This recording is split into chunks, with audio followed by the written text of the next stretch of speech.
resumen de lo que se acuerda de la clase pasada.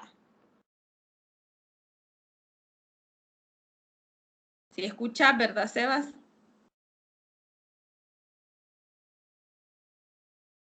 Aquí viene. Aquí le escucho.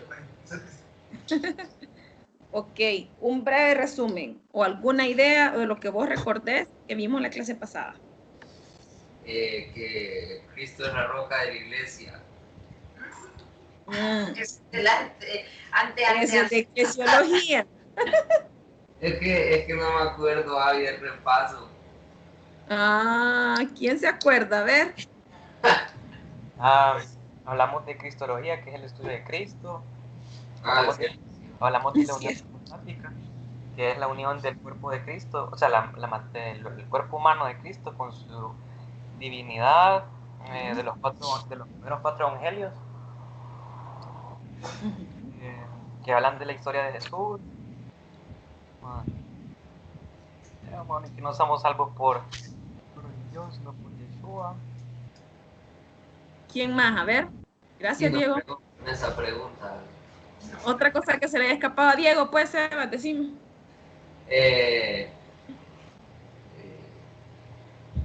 ¿En qué se comprueba la humanidad de Cristo, Sebas? ¿El qué?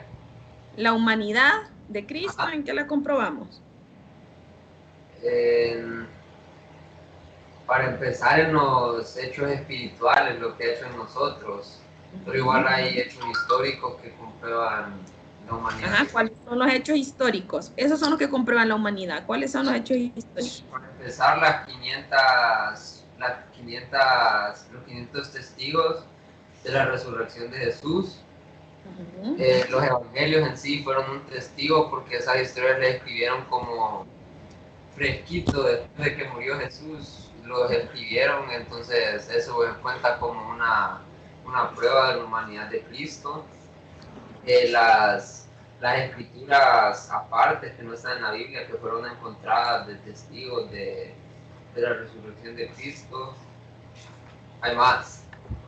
Sí, entonces, gracias, Sebas. Bueno, como bien dijo Diego, la clase pasada iniciamos con la sección de Cristología, que es el estudio acerca de Cristos. Cristo dijimos que es el ungido. Entonces, el estudio acerca de el ungido.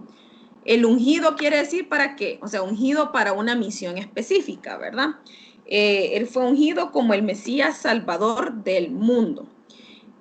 Hablamos de que se hace la diferencia de lo que es el Jesús histórico y el Cristo de la fe.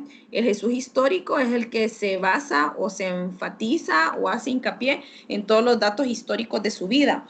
Sabemos que existió en ese determinado tiempo, ¿verdad? Y sabemos las escrituras que sí, que cuando Poncio Pilato lo juzgó, que Herodes estaba cuando él nació y que mandó a matar a los niños. Son hechos históricos. Él creció igual que cualquier ser humano, se desarrolló en sabiduría y en estatura como cualquier ser humano. Igual tenía emociones como cualquier ser humano, lloró cuando Lázaro murió, etcétera, etcétera, etcétera, ¿verdad? Y aparte, como ser humano, él murió, porque siendo Dios no podría haber muerto. Eso es lo más importante de su humanidad, que él murió. Sin haber sido humano, no puede morir.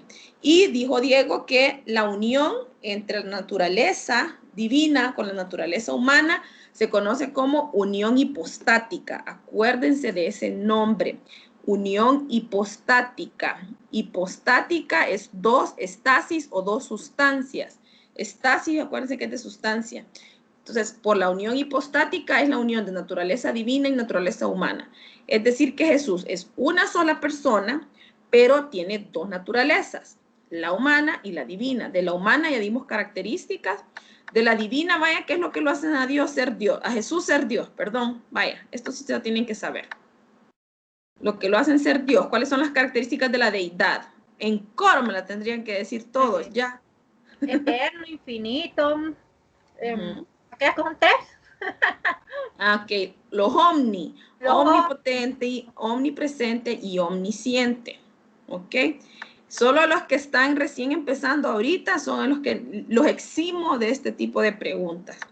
Entonces, esa verdadera deidad, esencia divina junto con la esencia humana junta, forman lo que es la persona de Jesucristo o la unión hipostática. Hablamos del término, igual que me preguntaron, cuando estemos hablando si él dejó de ser Dios mientras estuvo aquí, no dejó de ser Dios, ¿verdad? Porque si no, no hubiese ocurrido la unión de las dos naturalezas. Lo que pasó, porque igual, si no hubiese sido Dios, no hubiese podido resucitar. Lo que pasó es que mientras él estuvo aquí, él dejó su posición de gloria. Eso lo vemos en Filipenses, y a eso dijimos en la clase pasada que se le conocía como kenosis. La kenosis o el autodespojo de Yeshua, de Cristo, o su anonadamiento. Quiere decir que en Filipenses dice que no teniendo como cosa alguna que aferrarse el ser Dios, él tomó la posición de siervo. Entonces dejó su posición de gloria para tomar posición de siervo. No es que dejó sus atributos o renunció a su divinidad, solo es que dejó su posición de gloria, y eso se le conoce como kenosis.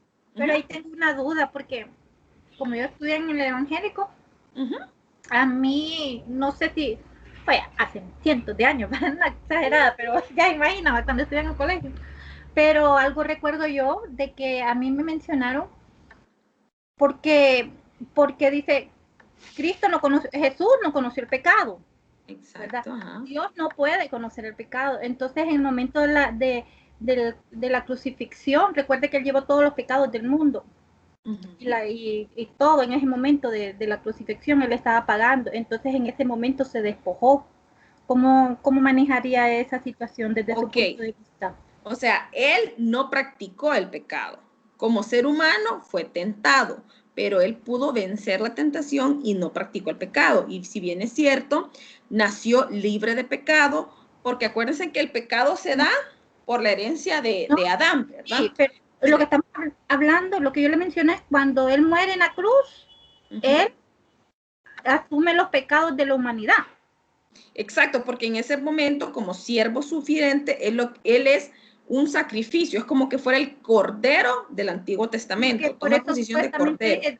Y por eso está aquella frase, Dios mío, ¿por qué me has abandonado? Entonces por eso lo abandonó, porque Dios no puede ver el pecado. O sea, exacto, en ese momento se vuelve como despreciable a sus ojos, porque tenía encima todos los pecados del mundo, ¿verdad? Que es cuando él muere y dice desciende 3 días, pero la divinidad, si no hubiese sido divino él mismo, no hubiese podido vencer la muerte, porque quien venció, y dice Colosenses, que desarmó a todas las potestades, o sea, les quitó el poder de la muerte a Satanás en ese momento, y él mismo resucita.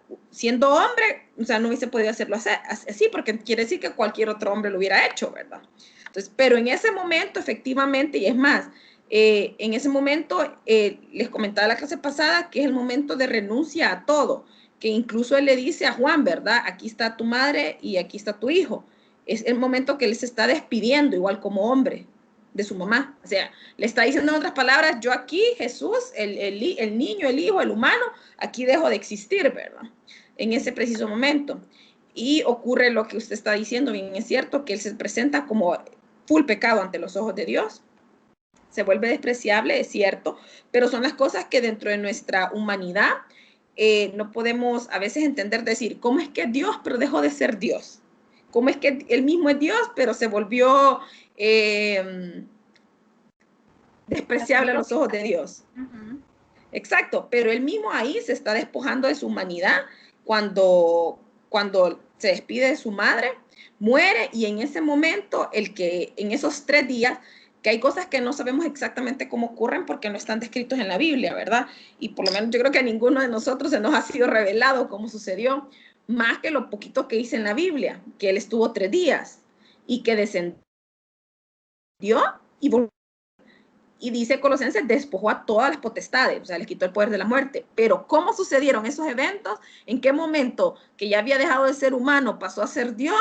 Solamente, y tomó esa posición otra vez de gloria, no se sabe, ¿verdad? Efectivamente, la posición nuevamente de gloria a gloria la toma hasta que él asciende a los cielos. Pero ¿cómo sucedieron esas cosas en esos 3 días?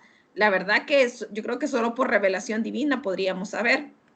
Pero lo importante aquí es eso, es que cuando él estuvo aquí, porque con eso hay un montón de herejías, están los que dicen de que mientras estuvo aquí, él era solo como un espíritu en apariencia, cuando él vino, porque solo era Dios. Y no es cierto, porque entonces dejaríamos de lado todo lo que él sufrió y lo que él tentó, pues si a él le dolió los latigazos que le dieron, ¿verdad? Si hubiese sido solamente puro Dios, no le hubieran dolido, pero como tenía su carnita humana, él sufrió realmente todo lo que fue el martirio y lo que fue, perdón, la crucifixión. Entonces, lo importante es recordar que mientras él estuvo en la tierra, las dos esencias, las dos naturalezas, perdón, estuvieron unidas con ese término de unión hipostática, pero él era una sola persona. Y les dije que hay que tener bien claro que es lo diferente con la Trinidad, que con la Trinidad ocurre una sola esencia, que es la divina, pero se manifiesta en tres personas. Entonces, la Trinidad es una esencia, que es la esencia divina o de Dios, y se manifiesta en tres personas. Y con Jesús es una sola persona y tiene dos esencias, que es la humana y la divina. Solo él tiene la esencia humana. Ok, ¿qué otra cosa dijimos de Dios y hombre verdadero?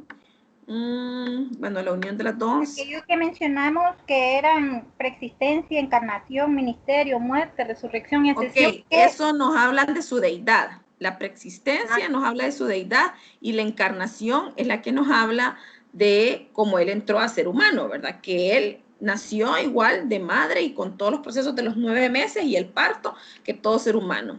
¿Y cuáles fueron sus ministerios antes de encarnarse, antes de venir a la tierra?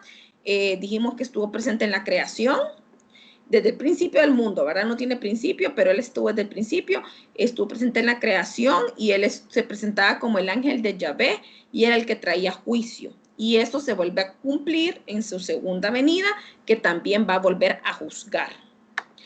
Dijimos la importancia de esta unión hipostática. ¿Cuál era? Voy a recapitular. Necesario para que pudiera mediar. Claro, porque puesto que la redención lo requería. Como hombre nos representó a nosotros y como Dios su muerte tuvo valor. Entonces, ¿qué es la importancia de la unión hipostática? Que como hombre él nos estaba representando y como hombre podía morir. Y como Dios, su muerte tuvo valor infinito. Si no hubiese sido Dios, no hubiese valido la pena su muerte. Hubiese sido la muerte igual que como todos los demás mártires que murieron, ¿verdad? Es Pedro, Pablo, quien sea. Pero él era Dios, entonces su muerte tuvo valor infinito, entonces ya el sacrificio se hizo una vez y para siempre, no hay que estar sacrificando constantemente. Entonces era necesario para que él fuera un sacerdote eterno, para que se pudiera identificar con nosotros y para revelarnos a Dios de una manera más perfecta, para ser un ejemplo de vida. Eso está tanto en su manual como en las últimas diapositivas de la clase pasada. Y hoy ya les voy a presentar la del día de hoy. Vamos a ver. Que me van a decir si la ven o no la ven. ¿Oyeron? Espérenme. Estoy. Más, espérenme. Voy a compartir pantalla.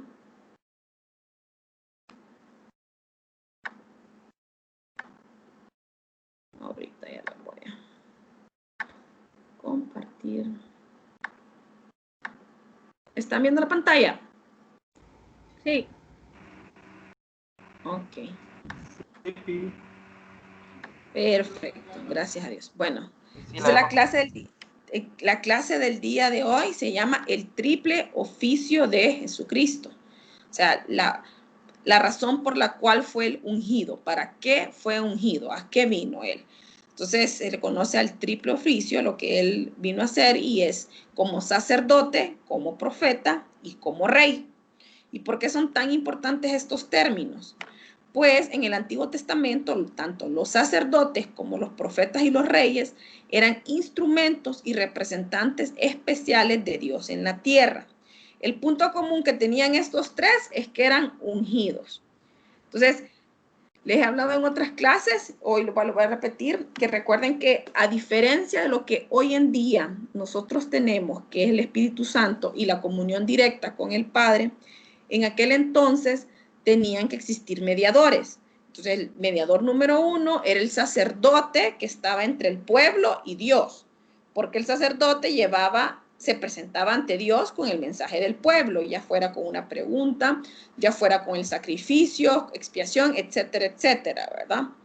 Ofrendas, lo que ustedes quieran. Entonces, sacerdote era el primer mediador entre el pueblo y Dios, o sea, de abajo para arriba.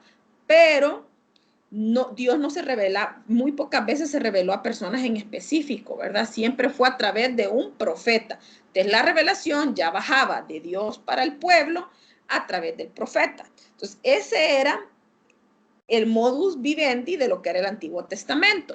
Y en aquel entonces, Dios, ¿qué es lo que representaba para el pueblo? Pues el rey. Eso fue. Mientras Moisés, mientras estuvieron en el Sinaí, en el desierto, Moisés era el profeta, Aarón era el sacerdote, pero el rey, ¿quién era el rey? O sea, la intención de Dios lo que es una teocracia. La teocracia y es el que él mande, el que él sea soberano sobre el pueblo, ¿verdad? El que él de las leyes, etcétera, etcétera.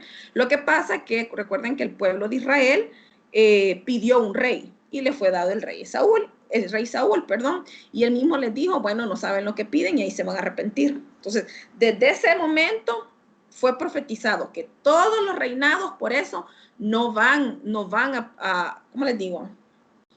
Todos van a tener un problema, pues. Por eso siempre nosotros decimos que nuestra mirada no puede estar puesta en qué presidente está, en qué partido político, en que si son derechas, si son izquierda y esto, lo que sea. Está profetizado que todos los gobiernos humanos mundiales tienen que fracasar. ¿Por qué? Porque la respuesta es el reinado milenial de Yeshua. Solo Dios en la teocracia, siendo el soberano, es que realmente se va a dar cuenta el mundo que lo que él pretendía hacer es como lo correcto, pues por así decirlo, es la única respuesta.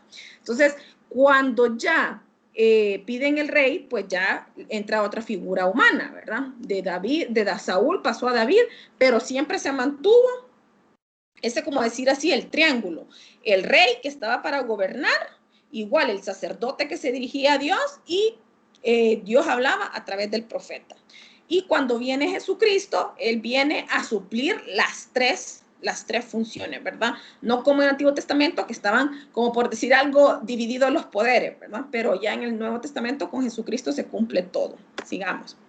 Entonces, como profeta, ¿qué sabemos de Jesús como profeta? Bueno, el mismo Moisés, el profeta de los profetas para los judíos, ¿quién es? Bueno, es Moisés. Si ustedes no lo sabían, el profeta de los profetas para el pueblo judío es Moisés. Si Moisés lo dijo, Moisés lo hizo, ese es el profeta que los judíos reconocen más que todo, el principal que reconocen. Entonces Moisés predijo que un profeta como él mismo sería levantado.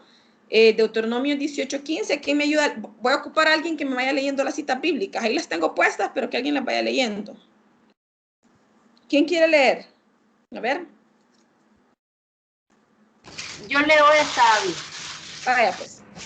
Deuteronomio 18:15. El Señor tu Dios levantará de entre tus hermanos un profeta como yo.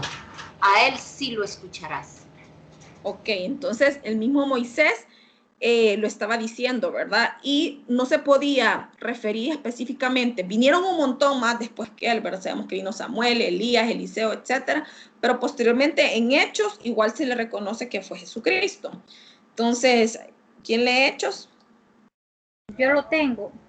Porque Moisés dijo a los padres, el Señor vuestro Dios os levantará profeta de entre vuestros hermanos, como a mí. A él oiréis en todas las cosas que os hablé. Y toda alma que no oiga a aquel profeta será desarraigada del pueblo. Y todos los profetas desde Samuel en adelante, cuantos han hablado, también han anunciado estos días. Ok, amén. Entonces todos los profetas hablaron de ese que era el que iba a venir y que iba a ser mayor que Moisés, ¿verdad? Incluso Juan el Bautista dijo que el que venía después de él era primero que él. Y Juan el Bautista igual hizo papel de profeta, un papel profético, y siempre él aplanó el camino para Yeshua, y era Juan el Bautista en su papel profético que dijo que el que venía detrás de él era mayor y superior a él. Hay una duda. Ajá. No sé si me falla la memoria, pero Jesús dijo que Juan el Bautista era mayor que Moisés, ¿o no? ¿O solo es que me confundí? No, en la Biblia dice que no ha habido profeta como Juan el Bautista igual. O sea que después de Moisés, el que la Biblia reconoce, a veces lo que uno no sabe, ¿verdad? ¿A qué se está refiriendo? Porque sabemos que hay gente que dice que no hubo profeta como Eliseo. Incluso Elías, bueno, que no hubo profeta como Elías, pero Eliseo recibió la doble unción de Elías. Entonces uno queda, ¿quién fue mayor, Elías o Eliseo? Sabemos que para Dios lo que es mayor o menor a nuestro entendimiento a veces no es comprensible, ¿verdad? Pero para el pueblo de Israel tradicionalmente en el Antiguo Testamento el que se reconoce es Moisés. Y en el Nuevo Testamento el que se dice que no ha habido profeta como ese es Juan el Bautista. Y aún así Juan el Bautista dijo, el que viene detrás de mí es mayor. Ok, entonces la primera razón de Jesús como profeta que vimos es como el primer respaldo, ¿verdad? Número 1 es que Moisés lo anunció y lo vemos en la Biblia. Número 2 es que las personas que vivieron junto a él lo reconocieron. Las citas bíblicas, porfa. En esta clase vamos a ir leyendo varias, esta sí vamos a leer bastante citas bíblicas, entonces, como que alguien me ayude. Leo yo. Sí, por en Mateo 21:11, y los que venían con Jesús contestaban, es Jesús el profeta. Él es de Nazaret, el pueblo de Galilea. El otro igual. Sí. Okay, Mateo 21:46. Entonces quisieron apresarlo, pero no se atrevieron a hacerlo. Y es que tenían mucho miedo de la gente, porque la gente pensaba que Jesús era un profeta. Ok. ¿Y qué es lo que hace un profeta? A ver, estamos viendo qué es lo que respalda que es un profeta, pero a ver, hasta lo que hemos visto ahora. De Yahweh, ya sea lo que va a pasar o está pasando. Primeramente, eso es lo más importante, tiene un mensaje de Dios, o sea, tiene un mensaje de Dios para el mundo, un mensaje de Dios para el pueblo, y dijimos que la palabra profética, igual la Biblia lo dice, que es para consolar, exhortar y edificar, y lo que Jesús hacía, ¿cumplía esos tres requisitos? Claro que sí. Entonces ahí la tercera razón, pues la tercer respaldo es que Jesús mismo se declaró a sí mismo como profeta, quien vino a realizar lo mismo que los demás profetas, que era anunciar el mensaje de Dios al hombre. ¿Y qué mensaje anunciaba él? El reino de Dios se ha acercado. Una y otra vez lo que Jesús decía, el reino de Dios se ha acercado. ¿Quién me ayuda con las citas? Juan 4:44. Bueno, se las leo yo si quiere. ¿Sí? Bueno, dale. Bueno, Juan 4:44. Y es que Jesús mismo hizo constar que el profeta no tiene honra en su propia tierra. Y Juan 17:8, porque les he dado el mensaje que me diste y ellos lo han aceptado. Saben que tú me enviaste y lo han creído. Ok, entonces se reconoce a sí mismo como un enviado de Dios, como un profeta de Yahweh, ¿verdad? ¿Dónde podemos ver más claro todo lo que es su mensaje profético? Pues lo vemos en tres mensajes. En el mensaje del Sermón del Monte, en el mensaje de los Olivos y en el mensaje del aposento alto. El del Sermón del Monte, pues es un llamado a arrepentimiento, predicado con relación al reino. Siempre, como les he repetido, Yeshua constantemente lo que habló fue del reino de Dios, que aunque fue inaugurado en aquel momento, del todo no se ha instaurado como lo va a hacer cuando Él venga en su segunda venida, ¿verdad?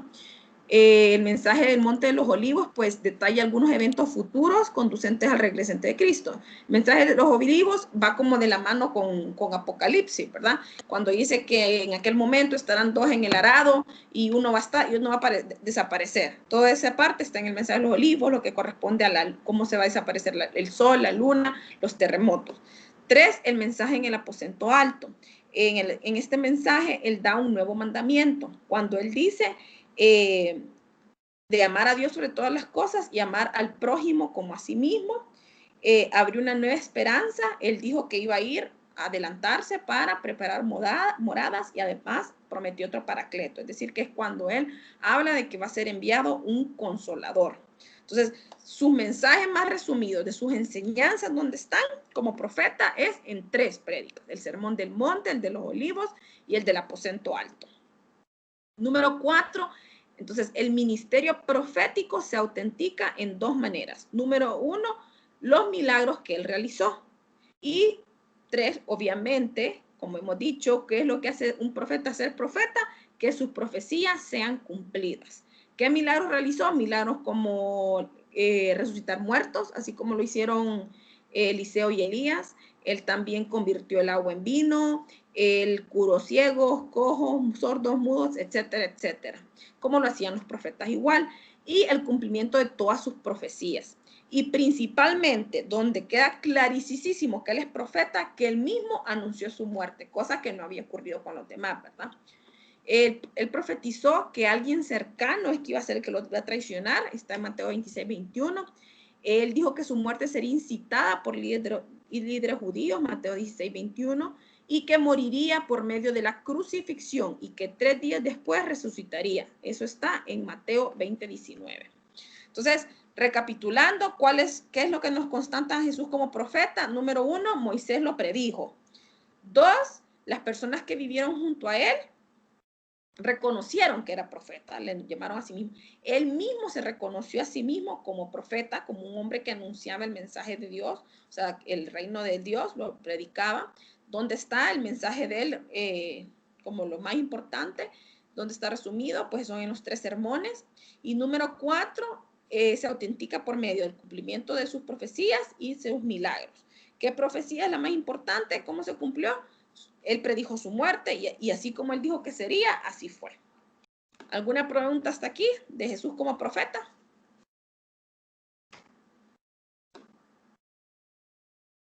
¿No? Ok, sigamos. Cristo como sacerdote. Entonces, como dijo al inicio, mientras que un profeta se dirige, tiene mensaje de Dios para el hombre, el sacerdote es el que habla de los hombres hacia Dios, o sea, es el que se acerca a Dios, ¿verdad? Es el que intercede, el que presenta sacrificios, es el que presenta la ofrenda, etcétera, etcétera. Entonces, ¿quién me ayuda ahí con Hebreos, por favor? Bueno, después vamos a buscar Hebreos. El hecho de que, acuérdense que Jesús descendía de la tribu de Judá, ¿verdad? Él venía del rey David.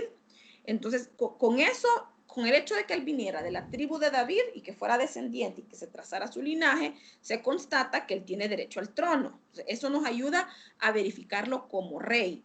Pero si era de la tribu de Judá, no podía ser sacerdote, porque los de las tribus para sacerdotes son los levitas, los que son descendientes de Aarón. Entonces, cuando vimos el tema del bautismo, hablamos de que incluso él se bautizó porque era un requisito que todo sacerdote del orden levítico debía cumplir para iniciar su ministerio. Pero si él no era descendiente de Aarón, ¿cómo es posible que puede ser sacerdote? Pues la Biblia nos deja claro en Hebreos que él proviene del orden de Melquisedec. ¿Y qué quiere decir esto que provenga del orden de Melquisedec? Como bien lo dijo, lo platicábamos con José Eduardo la clase pasada, Melquisedec solo es mencionada como 2 veces, ¿verdad? En Génesis y en Hebreos. ¿Y cuáles son las características de este sacerdocio de Melquisedec? La historia está en Génesis, que es cuando Abraham llega y le rinde homenaje, ¿verdad? Y le presenta ofrenda a Melquisedec. Es la única parte donde es mencionado. Entonces, ¿cuáles son los rasgos de este sacerdocio de Melquisedec? Bueno, que Melquisedec, al igual que Jesucristo, tenía ambas cosas, ¿verdad? Él era sacerdote y él era rey. Era un sacerdocio real, era tanto rey como profeta y aparte era sacerdote, ¿verdad? Lo que no se conocía entre los sacerdotes arónicos, pero fue profetizada para Cristo por el profeta Zacarías. ¿Quién me ayuda con la cita de Zacarías?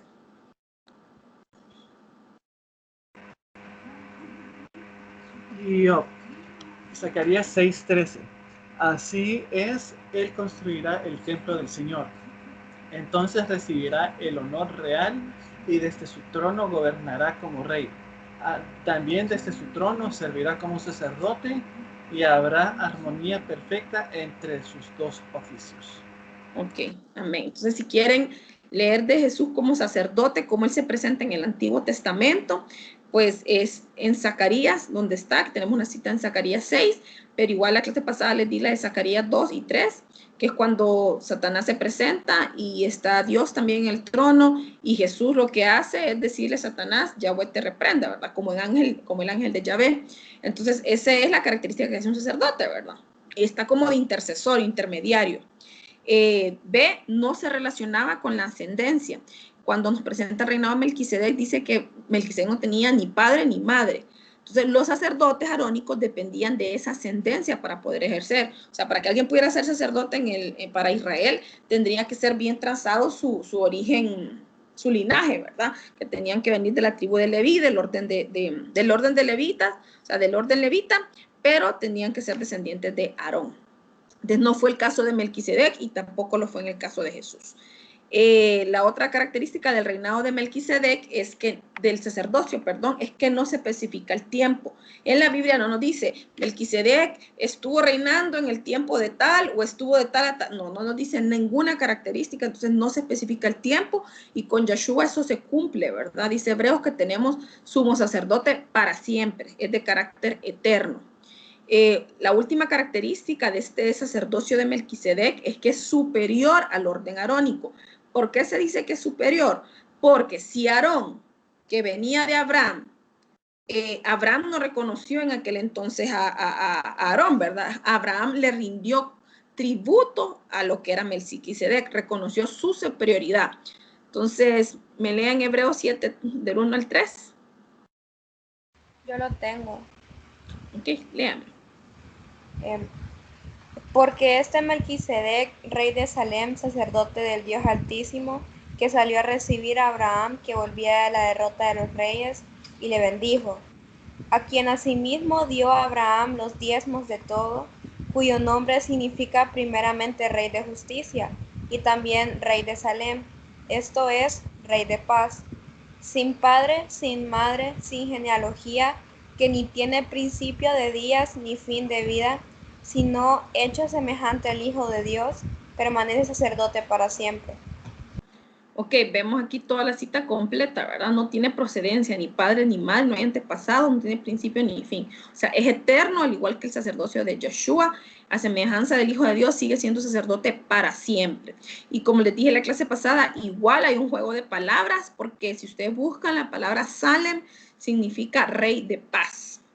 Rey de paz, y cuando en Isaías anuncian, hay una de las profecías referentes a Yeshua, a Jesús, dice, y será llamado sobre su trono principado, rey de paz, no sé qué, no sé, ahí está, ustedes búsquenla, yo soy malísima para las citas, pero uno es, él es llamado rey de paz, ¿verdad? Y Salem, eso significa rey de paz. Entonces, hasta aquí como sacerdote, que él es el intermediario, él es el intercesor, el que se presenta delante de Dios por nuestros pecados, ya lo hizo una vez y para siempre, sabemos que él es el que nos dio acceso al trono, que antes no podía un ser humano acercarse directamente a Dios, sino era por medio del sacerdote, ¿verdad? Y el sacerdote que se acercaba a Dios era todo un protocolo, cómo era escogido, era un todo protocolo de cómo debía presentar las ofrendas, cómo debía vestirse, cómo debía bañarse, era un protocolo, ¿verdad? Para que pudiera entrar al lugar santísimo y presentarse ante Dios. Pero todo este protocolo, todo este acto protocolario, Yeshua vino a romper ese velo que había y él nos dio ya acceso al trono y él está delante está a la diestra del Padre como sacerdote nuestro, como nuestro intercesor, nuestro abogado de manera para siempre. Él es nuestro abogado de manera para siempre. Entonces, él es el que hace la función, si sabemos que él hace la función de sacerdote, pues, y que nuestros pecados son perdonados, ¿a quién se los confesamos? Pues se los confesamos a Yeshua, ¿verdad? Si bien es cierto, en el Nuevo Testamento hay una parte donde dice que usted debe confesarle a un hermano su pecado, no se trata de que usted va a recibir perdón de parte de un hermano o de otro ser humano igual que usted, eso no es. O sea, el perdón, nuestros pecados son perdonados por la sangre de Cristo y es a él que le debemos confesar. Esa característica de confesión a un hermano cuando usted ha pecado se refiere a liberación. Cuando usted cuenta, usted habla a otra persona lo que usted ha hecho, entonces el pecado pierde autoridad y poder sobre usted, ya no lo domina. No confundamos, ¿verdad? No es confesarle a alguien todos sus pecados con el fin de que seamos perdonados o como una regla o porque a mí me dicen, no. Se trata de ser liberado para quitarle el dominio, la autoridad del pecado sobre mí. Si alguien tiene alguna pregunta ahorita de Jesús como sacerdote, es el momento. Ay, sobre Melquisedec, entonces acláreme. El debate, ¿es Yeshua, ves, si es Yeshua Melquisedec? O sea, es un tipo al igual como lo fue como lo fue Isaac, un tipo de sacrificio también, ¿verdad? Pero que yo no te puedo decir a ciencia cierta que fue una teofanía. No te lo puedo decir a ciencia cierta que fue una teofanía, pues porque la Biblia no me lo dice. Así como dice de Moisés, que estaba hablando con una zarza ardiente, o sea, eso es una cosa bien evidente, ¿verdad? Estaba hablando con una zarza ardiente, entonces es bien evidente que era Yahweh ahí presentándosele directamente, es una teofanía. Pero con respecto a Melquisedec, la Biblia no me dice que sea una teofanía. Una cosa es teofanía y otra cosa es un tipo. Okay. Un tipo es representación de un antitipo, o sea, es un símbolo que representa algo que va a venir. Pero una teofanía es la presencia mera de Yahweh, ¿verdad? Y eso no me lo especifica la Biblia. ¿Ok? La Biblia cuando me habla de la presencia divina de Dios en la Biblia es como bien evidente, la zarza ardiente o el mismo ángel de Yahvé. Ese sí reconocemos que es la presencia, es Yahweh presentándose y es la única manera que tenemos de presentación de Yeshua, ¿verdad? El ángel de Yahvé. Pero de lo que es de Melquisedec, la Biblia no me dice que sea una teofanía, ¿verdad? Asumo yo que fue una persona así de carne y hueso, porque si no mencionaría una ciudad, no mencionaría algo más, ¿verdad? Asumo yo, como les digo, no estoy diciendo que sea lo correcto, yo solo les digo lo que en la Biblia está, ya lo demás son cosas de conjeturas, pero yo sí pensaría que es un tipo, no es para mí no es una teofanía, para mí Abijalem es un tipo, o sea, representación de algo, así como lo fue Isaac. Isaac cuando lo ponen en la piedra es un tipo de Jesús cuando está en la cruz, ¿verdad? Que está siendo entregado el hijo en sacrificio, pero no puedo decir que Isaac era Dios o Isaac era Jesús, es un tipo, o sea, un símbolo que representa otra cosa, ¿sí? Ok, sí, con lo de Isaac sí me queda más claro. Ok, chéquele. Sigamos, pues. Y finalmente tenemos el oficio de Joshua como rey. ¿Qué hace un rey? Pues el concepto de rey incluye bastantes privilegios, dice, tiene poder legislativo, ejecutivo, judicial, económico, militar, etcétera, etcétera, etcétera. Entonces, por eso, lo que en el Antiguo Testamento, lo que en el tiempo del Sinaí y aún en el tiempo de los jueces, lo que Yahweh pretendía, vamos a aclarar siempre y repetirlo, es una teocracia. Nosotros lo que ahora tenemos en los gobiernos es, en teoría, lo que tenemos aquí nosotros en Honduras es una democracia, ¿verdad? Pero eso no es el orden divino establecido por Yahvé. Para Yahvé lo que él quería era una teocracia, era literal el gobernar sobre las personas y las naciones. Pero el pueblo de Israel no quiso y pidió un rey. Entonces, todas esas funciones que Yahvé quería para sí, de poner leyes y eso, le son pasadas obviamente a un gobernante, en este caso a los reyes, en el Antiguo Testamento y en nuestro caso ahora, pues es la función que hacen los presidentes en una nación, ¿verdad? Entonces, realmente es ser un presidente de una nación, si lo vemos desde el punto de vista espiritual, es una envergadura, o sea, es un peso realmente, es una representación de Dios en la tierra, que no lo vean así, que no lo valoren así, que no actúen de esa forma, pues otra cosa, pero realmente es una representación de Dios en la tierra. Cristo como rey puede presumirse en 5 palabras. Fue un rey prometido, porque fue un rey profetizado, prometido, predicho, propuesto, rechazado y realizado. O sea, se prometió ese Mesías que vendría a salvar al mundo y eso fue la razón por la cual los judíos lo rechazaron, ¿verdad? Los judíos no rechazan a Jesucristo como tal. O sea, hay que entender eso, ¿verdad? No es que rechazan a Jesucristo como tal. Ellos rechazan lo que se ha presentado de Jesucristo también, porque ellos en aquel momento, como estaban recibiendo opresión de parte del rey, opresión de parte del gobierno romano, pagaban impuestos por aquí, pagaban impuestos por allá, eran oprimidos realmente. Entonces ellos lo que esperaban ese era Mesías que se les había prometido que vendría en caballo blanco a pelear por ellos, o sea, como un rey verdadero. Y cuando es Joshua el que se presenta y se presenta que entró en un burrito y él era humilde y ponía la otra mejilla, pues entonces no contrastaba con lo que ellos en su mente se habían hecho, ¿verdad? De lo que era el rey prometido para ellos, para el pueblo de Israel. Predicho porque es profetizado, vamos a seguir un poquito adelante. Entonces prometido, el pacto davídico prometía que el derecho a reinar para siempre permanecía en la dinastía de David. Eso fue un pacto que hizo Dios con David. Entonces por eso decimos, yo siempre repito, ¿verdad? Para mí un ser humano no puede pactar con Dios. Nosotros hacemos compromisos con Dios. Los pactos los hace Dios con nosotros porque el pacto tiene carácter eterno.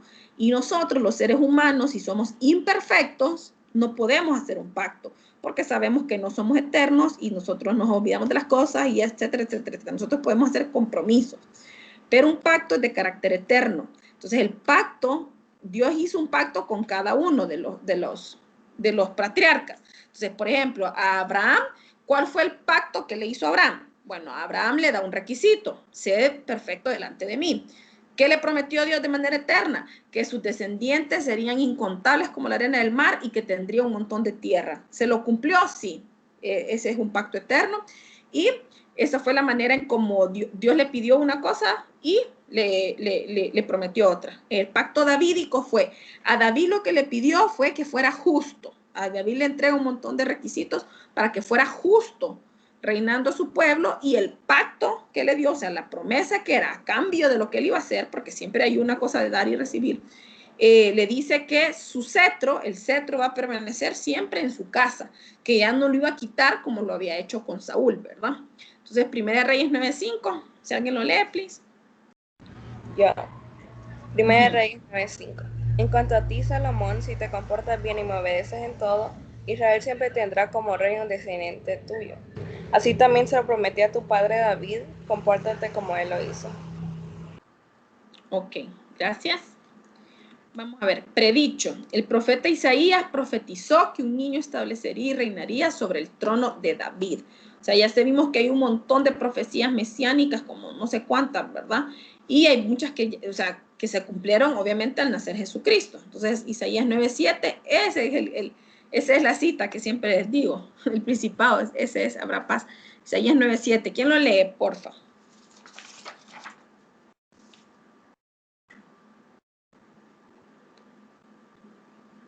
Yo, Isaías 9:7. Él se sentará en el trono de David y reinará sobre todo el mundo, y por siempre habrá paz. Su reino será invencible y para siempre reinará la justicia y el derecho. Esto lo hará el Dios Todopoderoso por el gran amor que nos tiene. Ok, entonces, ¿Jesús es rey? Sí es rey, pero ¿está sentado ahorita como rey? No. En este momento está a la diestra del Padre como sacerdote, pero lo veremos plenamente como rey hasta su segunda venida, cuando venga a establecer su reino en el reinado milenial, que le va a quitar el dominio a todas las naciones. Propuesto. A través de su ministerio terrenal, el reinado davídico de Jesús fue propuesto a Israel. Juan 12, porfa.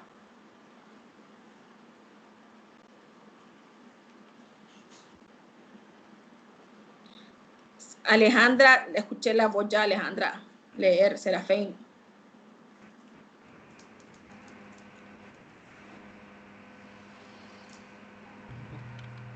Aquí estoy, Abby.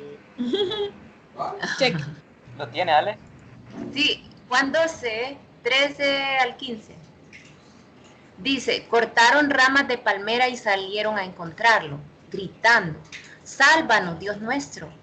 Bendito el que viene de parte de Dios. Bendito sea el Rey de Israel. Jesús, por su parte, se montó en un burrito que encontró en el camino. Así cumplió con lo que anunciaba la Biblia. No tengan miedo, habitantes de Jerusalén. Ya viene su rey. Viene montado en un burrito. Ok, entonces vemos aquí que, si bien es cierto, habían profecías que hablaban de él viniendo de la Virgen, entrando en un burrito y eso, recuerden que debido a todo el tiempo que pasó entre el libro de, ¿cuál es? Malaquías, ¿verdad? Entre Malaquías y Mateo, o sea, en nosotros solo es una paginita, lo que hay entre Malaquías y Mateo, pero lo que pasó en ese tiempo en historia son 400 años. Entonces, esos 400 años, que se conocen como los 400 años de silencio, en el que Dios no habló a su pueblo, no se les revelaba y eso, el pueblo pasó tanta opresión y tantos ires y venires, y aún en el tiempo que estaba Jesús, que realmente lo que ellos añoraban era ese rey mesiánico que venía a guerrear, pues a pelear y como gran cosa, ¿verdad? Que es lo que ahora nosotros esperamos también en su segunda venida.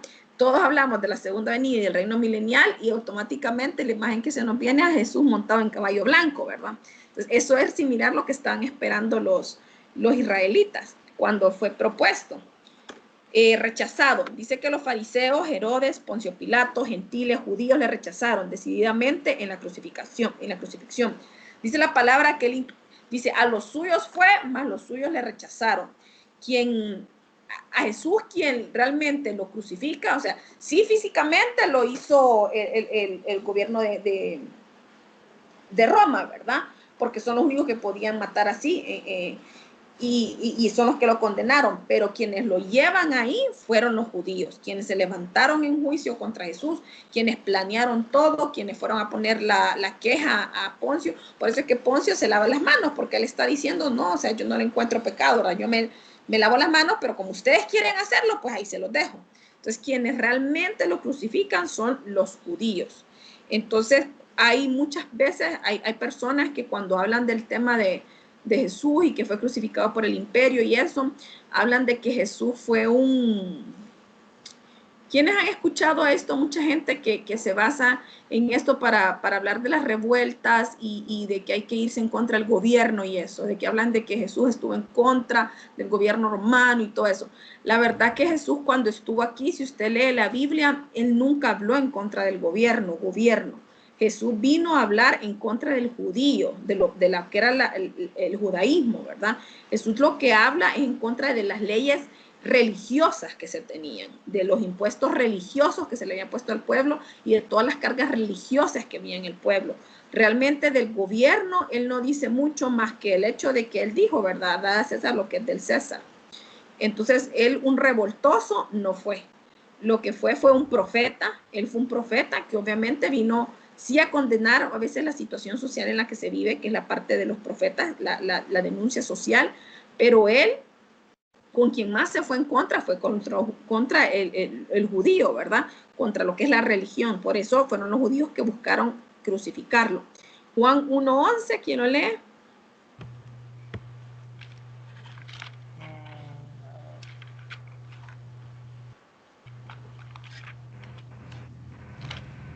Juan 1:11. Aquí están. La palabra. Sí.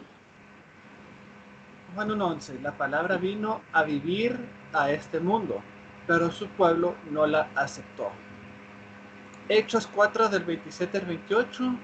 Es verdad que en esta ciudad se unieron Herodes Antipas, Poncio Pilato, el pueblo romano y el pueblo de Israel para matar a Jesús, a quien tú elegiste para que fuera nuestro rey. Pero ellos solo estaban haciendo lo que tú desde el principio habías decidido hacer. Ok. Entonces, para finalizar. ¿Sí? Lo que mencionó usted hace un momento, ¿usted consideraría que mucha gente dice de que fue revolucionario, que Jesús fue revolucionario? ¿Cuál es su punto de vista? Es precisamente lo que le acabo de decir. Él sí tuvo un movimiento revolucionario, pero en cuanto a cuestiones religiosas. Ya. Religiosas. Usted no lee la Biblia y en la Biblia no se encuentra que él hiciera denuncias contra los reyes, ¿verdad? Máxima de que no le contestó a Poncio Pilato, ¿verdad? Él no contestó cuando le dijeron que se defendiera, no contestó. Pero realmente él denuncia al gobierno no hizo. Sí, sabemos que el profeta hace una denuncia profética cuando hay injusticia social, lo hicieron siempre en el Antiguo Testamento, y claro que en este momento también había injusticias sociales, pero él repite un montón de veces, ¿verdad? Mi reino no es de este mundo. Mi reino no es de este mundo. Y él, obviamente, él, siendo Dios, él sabe que todo gobierno humano está condenado al fracaso, porque la respuesta es Dios. Entonces, todo gobierno humano, sin importar la índole, está condenado al fracaso. Entonces, sí, claro, nosotros, claro, como cristianos, como personas, si nosotros trabajamos, tenemos un papel importante en denuncia profética cuando hay injusticias sociales, ¿verdad? Pero como revoltosos que arman grupos y hacen, no. Sí es cierto que Pedro tuvo eso de quitar de agarrar la espada y quitar la oreja, porque ellos eran parte de un grupo que se llama los celotes, con Z, celotes. Los celotes sí eran como tradicionalmente una secta de revoltosos, pero lo que Jesús vino a hacer con ellos fue a transformarlos. Si bien es cierto, los escogió siendo celotes, vemos la transformación que hay incluso en el carácter de Pedro, ¿verdad? Que pasan de ser esos como bárbaros pescadores que había sacado la espada para cortarle la oreja, para después andar predicando del amor de Jesús. ¿Ok? Es que yo no me refiero a revolucionarios como revoltosos, sino revolucionarios como nuevas ideas o corregir lo que está incorrecto. Lo que ok, no sí. Revolucionario. Ok, sí. Revolucionario como venir a decir lo que se... Porque no es que trajo nuevas cosas, si se fijan. Jesús no es que presentó nuevas cosas, más que decir, resumir cosas y hacer más bien como para mí él vino a hacer una recapitulación de lo que estaba en el Antiguo Testamento, ¿verdad? Y a mejorarlo. Ajá. Pero presentar algo diferente, como quien dice, algo, que no sabían, no, ¿verdad? Porque realmente dice, bueno, si ustedes, cuando dice amar a Dios sobre todas las cosas, estaba dicho en el Antiguo Testamento, sí. Amar a tu prójimo como a ti mismo. Bueno, realmente la persona que cumple los 6 otros mandamientos de no codiciar, no matar, se resume en amar al prójimo. Entonces, lo que él vino a hacer para mí fue como una relectura y a presentarlo de manera mejor, ¿verdad? Porque los fariseos en este entonces lo que estaban era diciéndole al pueblo, tratándolos de pecadores, exigiéndoles impuestos cuando ellos no hacían esas cosas. Pero de que Dios nos sigue exigiendo una vida santa a todos, lo sigue haciendo. O sea, que él no vino a cambiar lo que estaba dicho como en el Antiguo Testamento. Lo que vino era a decir lo que se estaba haciendo mal en aquellos momentos, que es lo mismo que sucede ahorita, ¿verdad? Que tanto pastores como sacerdotes han transgiversado la palabra de Dios. No es que la palabra esté mala, no es que nosotros vamos a decir algo nuevo. Lo que está escrito, está escrito. Que hay que hacer una relectura es otra cosa, ¿verdad? Javi, sobre eso de que Dios, bueno, que Jesús no iba en contra del gobierno, una historia que me lo dejó bien claro fue cuando Yeshua mandó a llamar a Mateo. Porque Mateo era un publicano, cobrador de impuestos. Era un cobrador de impuestos. Y aparte él siempre cumplió. Está la historia de que él manda a Pedro, ¿verdad? Creo que es a un río, a abrirle la boca a un pescado para sacarle una moneda de la boca, porque ellos tenían que cumplir con pagar ciertos votos. Sí, pero en lo de ellos, lo de los publicanos que los fariseos les criticaban, no era que cobraran impuestos, sino que cobraban de más, ¿verdad? Eso era, o sea, lo que se les criticaba al publicano es que el publicano trabajaba para el gobierno romano y el judío se consideraba, recuerden que siempre el judío ha tenido eso como de su raza, se consideraba superior a los romanos porque los consideraban como paganos, ¿verdad? Y el judío dentro de su raza siempre se ha considerado superior y mejor al resto.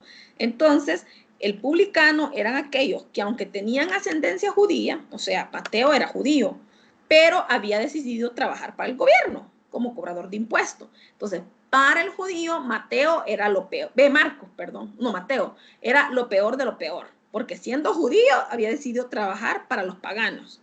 Entonces, por eso es que condenaba el ser cobrador de impuestos era considerado como una ofensa, la verdad. Y Jesús igual lo utiliza, pues, para él no lo vio mal que fuera un empleado del gobierno, pues. Pero para el judío sí, pero por eso, de que lo miraban como una traición para su pueblo. Entonces podemos ver que hasta los corruptos del gobierno pueden recibir el perdón, pues. Claro que sí. Chequele acá.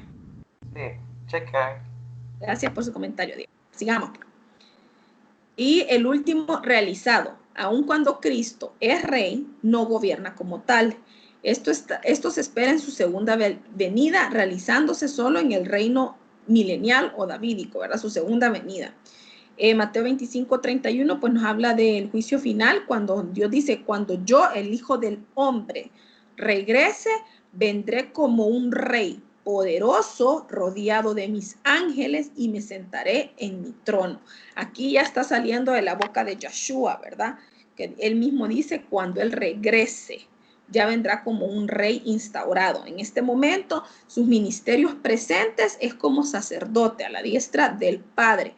Hasta su segunda venida se cumple realmente su reino milenial, donde sobre toda nación él va a gobernar. O sea, todo rey va quitado, todo gobierno humano, para demostrar finalmente Dios cuál era su propósito original, aún desde el jardín del Edén, que él fuera el que gobernara la teocracia y que hubiera una comunión directa entre los hombres y Dios. ¿Algo más? ¿Alguien quiere comentar? Solo cuando Jesús regresa a Jerusalén, ya cuando va a ser crucificado, que lo reciben como con palmas. Bueno, en la Iglesia Católica se interpreta como que lo reciben como rey.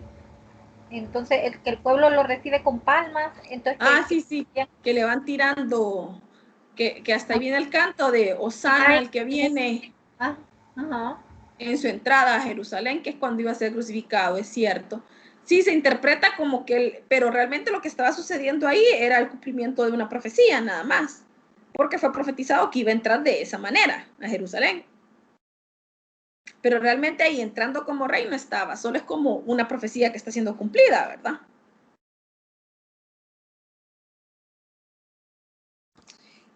Bueno, entonces ya para finalizar, bajaron todo su manual.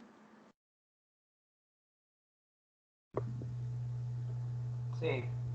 Ok, entonces de esta clase de Cristo como sacerdote, vamos a buscar la última página y alguien que me lea lo que es la vida sin pecado de Cristo. La última página de este tema, que es el tema, es el tema 25. ¿Qué página es? 25, busquen la tercera página del tema, la última. Es que yo no la tengo numerada a ustedes. Ay, disculpe. El tema 25. Ajá. Uy, pero... La vida sin pecado de Cristo. Te lo leo. Sí. Esto no lo eximió de experimentar las limitaciones ajenas al pecado que acompañan a la naturaleza humana. Se cansó, tuvo hambre, tuvo sed, durmió. Bueno, ahí están los versículos. Durmió, pero cada etapa de su vida, la infancia, la adolescencia y la mayoría de edad, él fue santo y sin pecado. Los resultados de la prueba de Cristo. 1. Sensibilidad. Él se hizo sensible a la presión de ser probado. Lo experimentó con emociones y poderes que no podemos comprender. 2. Ejemplo. Nos provee un ejemplo de victoria sobre las pruebas más severas. 3. Comprensión. Puede ofrecernos entendimiento compasivo cuando somos probados. 4. Gracia y poder. Él también nos puede proveer la gracia y el poder que necesitamos en los tiempos de prueba. Los que han experimentado los mismos problemas que nosotros son sensibles y compasivos, pero muchas veces pueden hacer poco o nada tocante a nuestro problema. Él sí puede hacer algo y nos ofrece la gracia para ayudarnos en el tiempo de necesidad. Hebreos 4:16. Solamente un sumo sacerdote, Dios hombre, puede hacer ambas cosas, tener compasión, porque Él fue genuinamente probado, y darnos poder porque Él es Dios. Ok, amén. Entonces ahí tenemos la importancia nuevamente otra vez de lo que es la unión hipostática, de cuál es la importancia de que fuera hombre y Dios a la vez. Él, porque fue hombre, dice ahí que nos puede comprender, ¿verdad? Y porque Dios nos puede dar gracia y poder para vencer las tentaciones como Él lo hizo. Hasta aquí sería la clase el día de hoy. Ya la siguiente voy a pedirle a los muchachos que expongan. Voy a comenzar con, sería, a ver,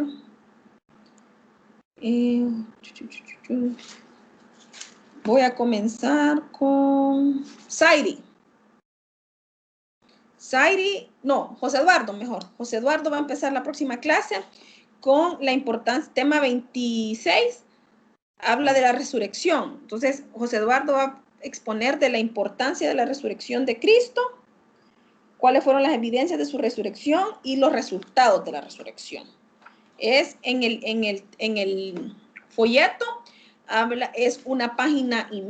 Usted puede hacer diapositivas, puede poner algo diferente, algo nuevo, colocarle, siempre y cuando no se salga de lo que es el esquema, ¿verdad? Y tocar cada uno de los puntos. La importancia de la resurrección, las evidencias de su resurrección y los resultados de la resurrección.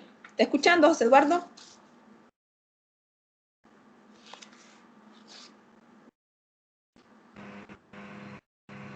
Sí, estoy escuchando.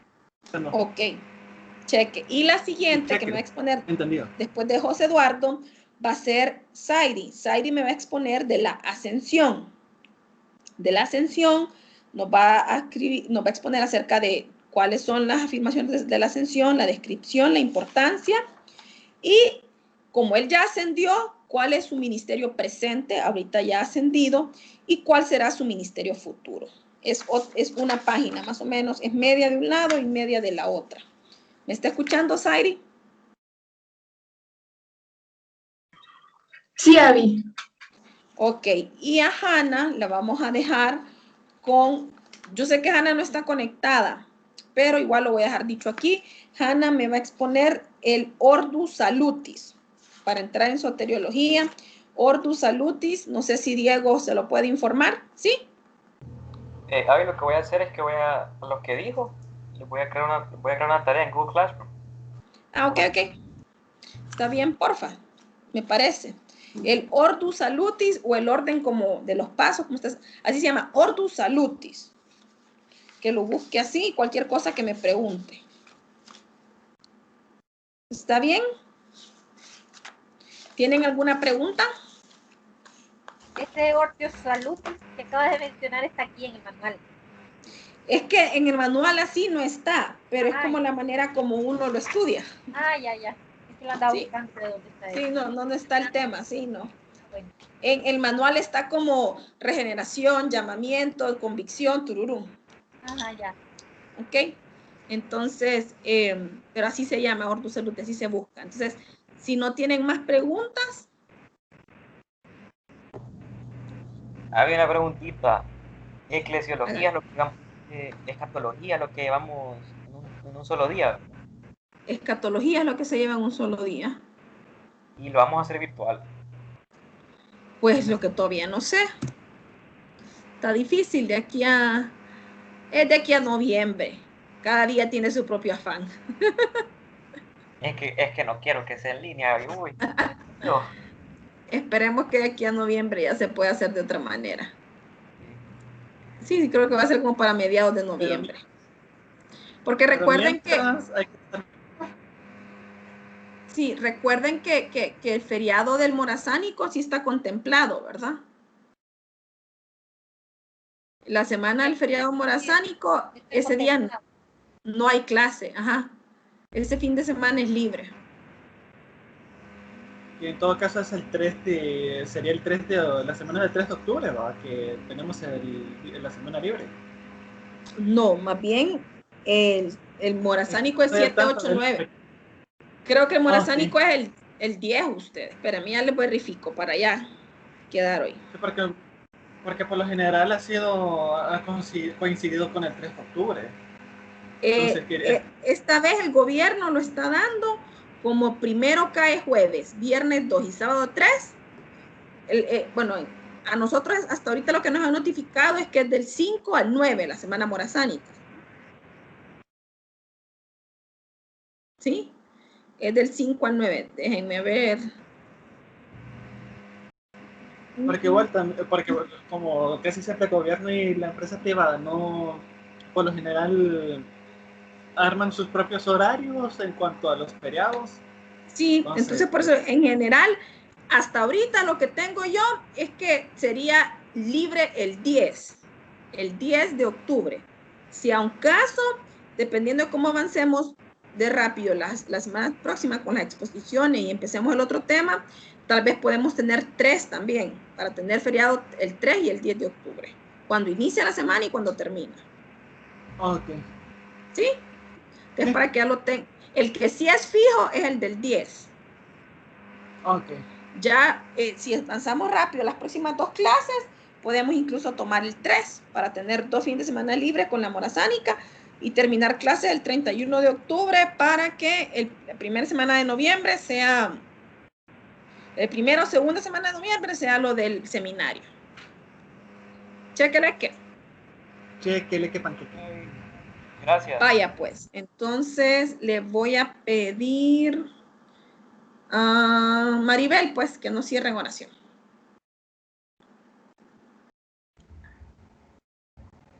Bueno, querido Padre Celestial, muchas gracias por habernos permitido el día de hoy aprender un poco más cada día de tu palabra. Agradecemos por utilizar a Abby para poder nosotros adquirir ese conocimiento. Te pedimos que cada uno de los que estamos aquí nos guardes durante el transcurso de esta semana que viene, igual como a nuestras familias. Te lo pedimos en nombre del Padre, el Hijo y del Espíritu Santo. Amén. Amén. Bueno, bendiciones a todos. Cualquier cosa, los que van a exponer la otra semana, si tienen alguna duda, alguna pregunta, me escriben, ¿ok? Al personal. Está bien. Dele. Bendiciones a todos. Feliz fin de semana. Hasta el otro sábado. Bendiciones. Adiós. Bendiciones. Nos vemos.